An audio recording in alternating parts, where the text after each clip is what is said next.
السلام علیکم ناظرین، آپ کو بڑی خبر سے آگاہ کرتے چلیں کہ پنجاب کے ضمنی الیکشن میں بدترین شکست کے بعد تحریک لبیک پاکستان کے امیر حافظ سعد حسین رضوی نے بڑا اعلان کر دیا ہے۔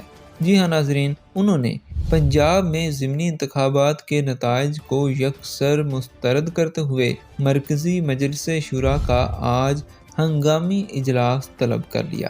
اجلاس میں آئندہ کے لائحہ عمل پر مشاورت کی جائے گی۔ حافظ سعد حسین رضوی نے کہا کہ سارا دن ہمارے امیدواروں اور پولنگ ایجنٹ کو تنگ کیا گیا۔ جن حلقوں میں تحریک لبیک کی پوزیشن مضبوط تھی وہاں ووٹ ہی کاسٹ نہیں کرنے دیے گئے۔ حافظ سعد حسین رضوی نے کہا کہ عمران خان الیکشن سے پہلے نتائج کا اعلان کرتا پھر رہا تھا۔ نیوٹرل نے عمران خان کو پہلے سے ہی ون سائیڈڈ نتائج دے دیے۔ الیکشن سے پہلے کوئی نتائج کا اعلان کیسے کر سکتا ہے؟